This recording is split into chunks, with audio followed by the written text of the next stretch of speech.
और तेज प्रताप यादव ने बड़ा ऐलान किया है कि वो लोकसभा चुनाव लड़ेंगे और साथ ही उन्होंने नीतीश कुमार को ये चुनौती दी है कि नीतीश कुमार किसके हैं। इशारा उनका इस तरफ था कि आखिर आप कौन से जातीय समुदाय या कौन से समीकरण का प्रतिनिधित्व करते हैं, ये बताइए। तो कई सवाल सामने खड़े हो रहे हैं और जिस अंदाज में तेजस्वी और तेज प्रताप एक मंच पर साथ साथ नजर आए हैं और तेज प्रताप ने इस मौके पर चुनौती दे डाली है नीतीश कुमार को ही। और आप देख सकते हैं टीवी स्क्रीन पे भी कि लगातार जो आरजेडी की जनविश्वास यात्रा चल रही है, तेजस्वी और तेज प्रताप इस यात्रा में काफ़ी सक्रिय भूमिका निभाते हुए देखे जा रहे हैं। और जिस तरह से समर्थक उत्साहित दिखाई दे रहे हैं, उससे कहीं ना कहीं आरजेडी के तमाम नेताओं का भी उत्साह बढ़ा है। तो ज़्यादा जानकारी के लिए इस वक्त हमारे साथ हमारे संवाददाता विवेक जुड़े हुए हैं, चलेंगे विवेक के पास। विवेक, जिस तरह से तेज प्रताप यादव ने एक बड़ी चुनौती दी है और कहा है कि नीतीश कुमार किसके हैं, ये बताएं, क्या मायने हैं इसके? जी बिल्कुल, आज जो बता दें कि जन विश्वास यात्रा के 5वें दिन तेज प्रताप यादव अपने भाई, छोटे भाई तेजस्वी यादव के साथ गया में दिखे, इसके साथ साथ नालंदा और उसके साथ जहानाबाद में दिखे। इसके बाद बता दें कि जिस तरीके से उन्होंने मन से जिस तरीके से हुंकार भरते नजर आए, ऐसे में कहीं ना कहीं कहा जाए तो एक बड़ी संकेत उन्होंने दी है भी कि लोकसभा चुनाव को लेकर, साथ ही साथ नीतीश कुमार को लेकर भी।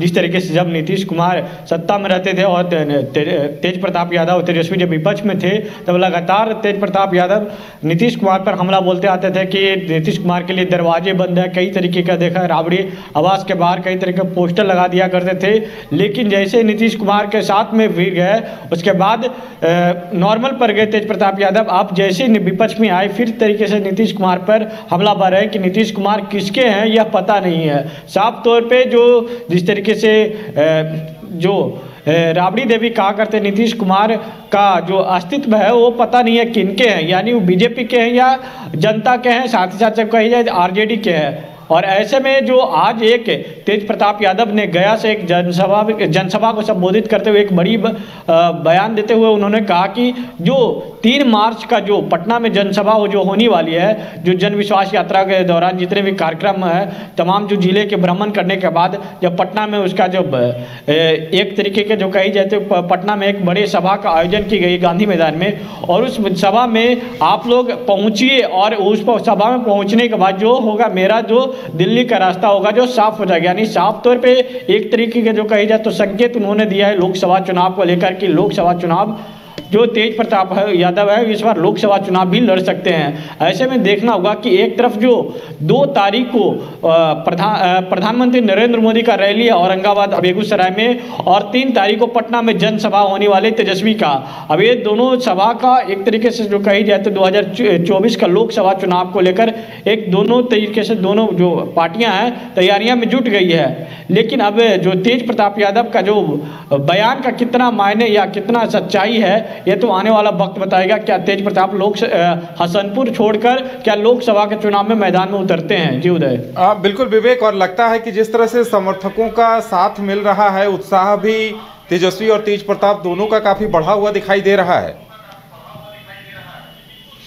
जी बिल्कुल, जहाँ भी उनकी जनसभा को देखी जाए तो इससे पहले कल औरंगाबाद में था, जिस तरीके से देखे उनके जनसभा में भगदड़ मची, जो वहाँ पे जो कहीं तो जगह कम पड़ गया थे, इतने उनके समर्थक पहुँच गए थे। उसके साथ साथ आज बता दें कि जो अभी जो जहानाबाद है, जहानाबाद में उनका 6 बजे का कार्यक्रम था, लेकिन वहाँ जहानाबाद पहुँचने में उनको 7 बज गए। बता दें कि वो उनका जो नालंदा में वो जनसभा होने वाला था, जनसभा नालंदा में संबोधित करने के बाद उनको जहानाबाद जाना था, जो नालंदा के कंगर सराय था। कंगर सराय से जहानाबाद की दूरी बता दें कि 35 किलोमीटर की दूरी है जहानाबाद की। और ऐसे में उस दूरी में ट्रैफिक का देखने को मिला। उसके बाद जो तेजस्वी यादव वहाँ जनसभा में पहुँचे, 7:30 बज गई उनके जनसभा में पहुँचने के लेकर। तो ऐसे में कुछ ही मिनटों उन्होंने वहाँ से जो भाषण संबोधित किया, उसके बाद जो वहाँ से निकल दिए। वहाँ भी गांधी मैदान में, जो जहानाबाद गांधी मैदान में जनसभा पूरी तरीके से खचाखच भरा हुआ था। वहाँ के विधायक जो सुदय यादव हैं, उसके साथ साथ जो तमाम जो वहाँ के जो तमाम जो 6 विधायक है आसपास के, वो भी विधायक उनके साथ में पहुँचे थे। साथ ही साथ जो MLC मुनीर रजक है, मुनीर रजक भी पहुँची हुई थी वहाँ पे। और जनसभा में जो कहिए तो एक तरीके से अपार जन समर्थन तेजस्वी यादव और तेज प्रताप यादव को तो मिल रहा है, लेकिन ये समर्थन क्या 2024 में रंग लाएगा या 2025 में विधानसभा के चुनाव में रंग लाएगा, ये तो वक्त बताएगा। क्या तेजस्वी यादव पे जो जिस तरीके से तेजस्वी लगातार हुंकार भरते नजर आ रहे हैं कि हमने 5 लाख नौकरियां दिया, जब हम मुख्यमंत्री होते तो और भी नौकरियां दे सकते हैं, ले हमारे अंदर कैपेसिटी है। और बिहार सरकार में कैपेसिटी ये है कि नौकरियां है बिहार सरकार में, लेकिन जो सरकार है उसको छुपा कर रखती है। देखना होगा कि 2024 में इसका जो परचम मिलता है तेजस्वी यादव को या 2025 में, यह देखना होगा, क्योंकि लोकसभा चुनाव भी है और उसके बाद विधानसभा का चुनाव भी है। जो उदय बिल्कुल विवेक, देखने वाली बात ये होगी कि समीकरण क्या कुछ उभर कर सामने आते हैं और ये दोनों भाइयों की जोड़ी कहां तक चुनावी टक्कर दे पाती है बीजेपी की तैयारियों को।